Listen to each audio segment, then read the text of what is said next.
Hi hello నమస్తే అస్సలాము అలైకుం welcome back to the new life. నిన్న కాక మొన్న వచ్చాను హైదరాబాద్. అయితే మళ్ళీ ఇంటికి వెళ్లాల్సి వస్తుంది. మొన్నే అన్నాను వ్లాగ్ లో మళ్ళీ ఇంటికి ఎప్పుడు వస్తాను ఏంటో అని చెప్పేసి కింద ఎవరో కామెంట్ పెట్టారు, అత్తమాలు తిరుగుతూనే ఉంటావు కదా మళ్ళీ ఎప్పుడు వస్తాను ఏంటో అని ఓవర్ రేటింగ్ ఎందుకని చెప్పేసి ఎవరు కామెంట్ పెట్టారా కానీ టంగ్ పవర్ మామూలుగా లేదు. మళ్ళీ వెళ్లాల్సి వస్తుంది. శాండీ వాళ్ళు పాల్గొలు కదా అక్కడి నుంచి వస్తుంది. వస్తూ దారిలో మా అమ్మ కొన్ని కర్రీలు ఇచ్చి పంపించింది అనమాట. పంపిస్తుంది, ఇంకా రాలేదు. అంటే అంత ప్లాన్ లేదనమాట మనకి. కర్రీలు కూడా పంపిస్తుంది మా అమ్మ, కానీ సడన్ గా వెళ్లాల్సి వస్తుంది. ఎలాగో పంపిస్తుంది కదా అది తినేసి దాని తర్వాత బస్ ఎక్కుతాం. వీడియోలోకి వెళ్లే ముందు లైక్ చేయడం మర్చిపోద్దామా, ఏమాత్రం లేట్ చేయకుండా వీడియోలోకి వెళ్ళిపోతాం. చేయాలి వెళ్తున్నాం రైల్వే స్టేషన్ కి. ఏం పంపిస్తున్నారు అమ్మ తెలియదురా, చూడాలి. రైల్వే స్టేషన్ కి అయ్యి బాబాయ్ మొత్తం మారిపోతుంది. మొత్తం కొత్త కట్టేస్తున్నారు రైల్వే స్టేషన్ లో, సికింద్రాబాద్ రైల్వే స్టేషన్ లో. సినిమా హాల్ కూడా కడుతున్నారంట్రా. అదే కదా ట్రైన్ B3 బోగిలో సీటు. ఏం తీసుకొచ్చావు సండి? ప్రాన్స్ ఇచ్చారేంటి? మామూలుగానే ఖరీదారు, ఇంకా ఖరీదాలు అయిపోయావు. మేము ఇప్పుడు ఇంటికి వెళ్ళిపోతున్నాం. బాయ్. ర్యాపిడోకి వెళ్ళిపోతావా? బాయ్ సండి. తినేస్తున్నాం. పొద్దున్న మా వాడు మటన్ బిర్యానీ వండుకున్నాడంట. అది చూడండి ఎంత నీట్ గా ప్యాక్ చేసిందో. సంచి లోపల ఇది వేసి కవర్ వేసి మళ్ళీ లోపల దాన్ని క్లాత్ తో చుట్టి ఇది ఓపెన్ చేయరా. ఓపెన్ చేయి. త్రిబుల్ లేయర్ ప్యాకింగ్ మాది అంతా పచ్చళ్ళైన త్రిబుల్ లేయరే. ఇలా కూరలు పంపించేది త్రిబుల్ లేయర్ ప్యాకింగ్. అబ్బో రావట్లేదు మూత. పడదొబ్బాడు. రొయ్యలు బెండకాయ ఎన్ని రొయ్యలు ఉన్నాయరా. దా తిందాం. కొంచెం పులుసు, ఒక 2 బెండకాయలు కలిపి అన్నంలో నుంచి పొగలరా. కూర ఇంకా ఎందుకు వేడిగా ఉంటదిరా? ఏ ఊర్రా మీది? అదే డౌట్ వచ్చింది. ట్రైన్ లో వేడికి వేడైపోయింది. ఆహా అది ఇరిపోయింది. బెండకాయ పచ్చళ్ళు కాంబినేషను వేరే లెవెల్ అంతే.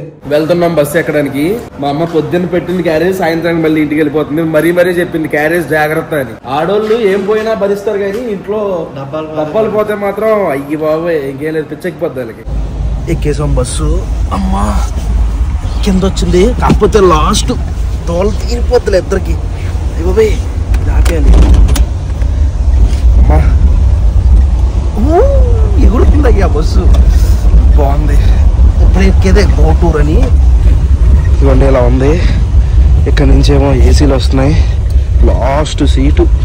ఎమర్జెన్సీకి వెళ్ళాల్సి వచ్చింది కాబట్టి లాస్ట్లో టికెట్లు ఉన్నా బుక్ చేసుకోవాల్సి వచ్చింది. మళ్ళీ ఫస్ట్ టైం అనుకుంటా మళ్ళీ నువ్వు ఇలాగా డబుల్ స్లీపర్లు వెళ్ళను. First time. ఎప్పుడు వచ్చావు ఇలాగా? ఎప్పుడు రా? నీతో పాటు కాదు, బయట వచ్చింది అప్పుడు. ఇలా స్లీపర్లో ఇద్దరు కలిసి ఎవర్రా అప్పుడు పక్కన? అబ్బాయి అమ్మాయి? అమ్మాయిని వేస్తారు. అలాగా ఏం జరిగింది అప్పుడు? ఏం జరిగింది? మధ్యలో ఎగిరి ఆడి మీద పడ్డాడు. తొయ్యడం ఆడొచ్చిన నువ్వు సేఫే. నీ పక్కన పడుకుంటే కదా టార్చర్. ఆడి పెట్టే గురక్కి ఇంకా అవతల నిద్ర పట్టదు. ఇప్పుడు ముందు పడుకుని పోవాలి. గురకే రాదు నాకు. సొల్లు పెడతాను చూడండి, కుదిరితే పెడతా. గుడ్ మార్నింగ్ మాయా. మార్నింగ్ ఇంటికి వచ్చేసరికి టైం 7 అలా అవుతుంది. వచ్చేసి మళ్ళీ కాసేపు స్లీప్ వేసి ఇప్పుడే లేచి స్నానం చేసా. మా అమ్మ ఏం వండిందో చూద్దాం. ఈ రోజు మా ఇంట్లో కూరలు చూసుకుంటే పప్పు, ఏదో ఆకుకూర, నాకు తెలిసి తోటకూర అయి ఉంటది, కొత్తిమీర, టమాటా పచ్చడి. తినేసి ఇప్పుడే కిందకి వచ్చా. ఇక్కడ యాజ్ యూజువల్ పచ్చళ్ళ ప్యాకింగ్ జరుగుతుంది. మా ఇప్పుడు నేను వలీగాడు మా గంధంగాడు కలిసి ఒక పెళ్లికి వెళ్తున్నాం. పాలకొల్లు వెళ్తున్నాం అనమాట. ఇక్కడ నుంచి ఒక గంట జర్నీ ఉంటుందా. మా ఊరు నుంచి 1 గంట పడుతుంది పాలకొల్లులో పెళ్లి. అక్కడ ఏంటి విషయం అనేది చూద్దాం. ఇప్పుడే పెళ్లికి వచ్చాం. రావడం డైరెక్ట్ ఖాళీగా ఉందని చెప్పేసి ఫుడ్ ఏరియా వచ్చేసి స్వీట్లు తినేసాం. దగ్గర మొత్తం ప్లేట్ నిండా ఉండాలి. మొత్తం 5 పెంచేసుకుని తినేసాం అనమాట. ఎలా ఉన్నాయి స్వీట్లు? చాలా బాగున్నాయి కదా. అరే 1 స్వీట్ 2 స్వీట్లు బాగుంటాయి. అన్ని బాగున్నాయి రా. అన్ని బాగున్నాయి. డిన్నర్ కూడా చేసేస్తున్నాం. ఈ రోజు ఒక రికార్డ్ రా చెప్పనా. ఈరోజు నేను చిన్న ముక్క కూడా నాన్ వెజ్ తినలేదు. అంతా వెజ్జే. ఇంటి దగ్గర పప్పు, పచ్చడి. అది రెగ్యులర్ కదా. ఇక్కడ మొత్తం వెజ్జే తిన్నాను అనమాట. వెజ్ కూడా ఎంత టేస్ట్గా ఉంటుంది అనిపించింది నిజంగా. టేస్ట్ అయితే వేరే లెవెల్. ఇది కాకరకాయ భలే ఉంది. బేసిక్గా కాకరకాయ అంత తిన్నాను. అదిరిపోయింది. మాయ మనం వచ్చిన పని అయిపోయింది. మెయిన్ పని ఏదైతే ఉందో అది కంప్లీట్ చేసేసుకున్నాం. ఇప్పుడు ఇంటికి వెళ్ళిపోతున్నాం. భీమవరంలో హెల్తీ జ్యూస్ కేఫ్ అని చెప్పేసి ఒకటి ఉంటది, అక్కడ ఆగాం. ఇది నాకు ఈడే చెప్పాడు అనమాట దీని గురించి. తాగేవాళ్ళు అంట బీటెక్ లో ఉన్నప్పుడు. ఏముంటది అసలు ఇక్కడ? 70 రూపాయలకి కాజు షేక్ దొరికేది. ఎప్పుడు? ఇప్పుడు బీటెక్ లో 130 రూపాయలు. 130 రూపాయలా? ఏమేస్తా? కాజు షేక్ నేనే ఇప్పించాను చాలాసార్లు నేనే ఇప్పించాను. ఆ డబ్బులతోనా? తీసుకెళ్ళేవాడిని, ఆడ తీసుకెళ్ళేవాడిని, డబ్బులు కట్టేవాడిని. బనానా జ్యూస్ వేసేస్తారా పైన, ఏపిన కాజు జీడిపప్పులు ఉంటాయి కదా, అవి వేసేసి హార్లిక్స్ వేసేసి పైన ఇచ్చేస్తారు. దానికి అంత ఎగబడుతూ తాగేవాళ్ళ? కొంచెం ఓవర్ హైప్ ప్లేస్ ఇది అన్నమాట. మా ఓడి చెప్పిన కాజు బనానా షేక్. పైన వచ్చేసరికి మొత్తం కాజు వేస్తారు, హార్లిక్స్, కొంచెం చాక్లెట్ సిరప్, బూస్ట్ అది బూస్ట్ వేసారు. దీని టేస్ట్ చూద్దాం. దీని కాస్ట్ వచ్చేసరికి 130 రూపాయలు.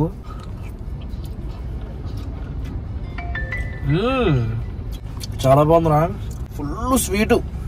ఏంట్రా మామూలుగా బనానా ఉండదుగా? ఆ జ్యూస్ అంతా కూడా అప్పటికప్పుడు కాదు, ముందే చేసేసి బాగా కూలింగ్ పెట్టేస్తారు ఫ్రిడ్జ్ లో. తెలుస్తుంది, మొత్తం గడ్డ కింద కట్టింది కింద. బాగుంది టేస్ట్. ఈ జీడిపప్పులు చాలా బాగున్నాయిరా. రోస్ట్ బాగా చేస్తారు. జీడిపప్పు రోస్ట్ చేశారు కదా, కమ్మగా ఉన్నాయి, తింటుంటే కమ్మగా ఉంది. బట్ 130 రూపాయలు కాస్ట్. ఏంటి మరి ఐటమ్ పేరేంటి? బెస్ట్ గా special fruit salad with khoa. Special fruit salad with khoa అంట. లోపల చూసుకుంటే మనకి ఇదిగోండి, ఇదేమో కిస్మిస్, జీడిపప్పు, ఇవిరా ఇదేమంటారు దాన్ని, సీడ్స్. ఏం సీడ్స్? Pumpkin seeds. ఏరా ఇంకా ఫ్రూట్స్ అయ్యి, ఇదే మొత్తం కొబ్బరే కనబడుతుంది. అది లోపల వచ్చేసరికి కోవా కూడా ఉంది. ఫ్రూట్స్ ఏ లేవు, ఫ్రూట్ సలాడ్ అని పెట్టారు పేరు. చిన్న చిన్నవి ఉన్నాయి, తిని చూద్దాం అసలు ఎలా ఉందో. అమ్మో, షోర్ ఉన్న కూడా చచ్చిపోతాడు ఇది తింటే. ఇప్పుడు చాలా తీయగా ఉంది. అందులో ఉన్నది క్రీమ్ ఏంటి? మిల్క్. ఆ ఎండి కొబ్బరి కింద తగులుతుందిరా తింటుంటే. అక్కడక్కడ చిన్న చిన్న యాపిల్, దానిమ్మకాయ గింజలు, జీడిపప్పులు. పర్వాలేదు, టేస్ట్ మాత్రం నాకు నచ్చలేదు. కానీ 150 రూపాయలు అంటే వర్త్ కాదనిపించింది నాకు. ఎందుకంటే ఫ్రూట్స్ కూడా ఏం కనిపించట్లేదు. ఓవర్ స్వీట్ గా ఉంది, ఓవర్ స్వీట్. అది బాగుంది, అది కూడా స్వీట్ గా ఉంది కానీ బట్ ఓకే. మన ఇద్దరమేనేంటి, వినాయకుడు కూడా చెప్తాడు. నేను ముందు తీసుకోగానే నాకు నచ్చింది ఏంటంటే ఈ సైజు చాలా లేదు అసలు. 150 రూపాయలకి. అక్కడే సైజ్ చూడగానే ముందు డబ్బా తీస్తున్నాడు, మాకు కాదులే అనుకున్నాను నేను. అది చాలా బెటర్. 120 రూపాయలకి ఇంకా మిల్క్ బనానా షేక్ 130 రూపీస్ కి. ఫ్లేవర్ బాగానే ఉంది. 150 రూపాయలకి మంచి ఐస్ క్రీమ్ వస్తుంది.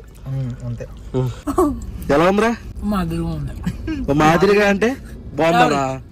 యావరేజ్ మాదిరిగా ఒకటేరా. మరి అంటే ఏం చెప్పను ఇంకా. అదే నీకేమనిపించింది వర్ణించు. పక్క నుంచి ఇందాక పేర్లు పెడుతున్నాడు ఇటు నాకు. దీనికన్నా అదే బాగుంది. అది తాగడం కూడా తాగలేదు కదరా? తాగే నేను అదే బాగుంది. ఇది 150 రూపాయలు డబ్బా పర్లేదు అంటావా? తింటావా 150 రూపాయలకి? నువ్వు అది కొనుక్కుని తినమంటే? లేదు, కొనుక్కోను. క్వాంటిటీ ఎలా అనిపించింది? క్వాంటిటీ పర్లేదు కానీ టేస్ట్ బాగా. నీ పక్కన ఏం మాట్లాడట్లేదు? సాయిరం ఎలా ఉందిరా? బాగుందిరా, పర్లా. అంటే పర్లేదండి, పర్లా. అదే ఇంకోలా ఎలాగో ఉందన్నావు కదా. ఉగాది పచ్చడిలాగా ఉంది. బాయ్ రా. థ్యాంక్స్ రా, చాలా హెల్ప్ చేసావు మాకు ఈ రోజు. తీసుకెళ్ళినందుకు, మమ్మల్ని జాగ్రత్తగా తీసుకొచ్చినందుకు థ్యాంక్స్ రా. బాయ్ రా. మా ఇంటికి రీచ్ అయిపోయాం. టైం వచ్చేసరికి 11:30 అవుతుంది. ఇప్పుడు ఎడిటింగ్ స్టార్ట్ చేసి కంప్లీట్ చేయాలి. ఈ వ్లాగ్ అయితే ఇక్కడతో ఎండ్ చేస్తున్నాను. మాయా, ఇక్కడ దాకా వీడియో చూసారంటే లైక్ చేయడం మర్చిపోద్దు. మళ్ళీ రేపు పొద్దు నేను ఇంటికి ఇంకో వ్లాగ్ లో కలుద్దాం. అప్పటి వరకు ఉంటాను మరి. జై హింద్.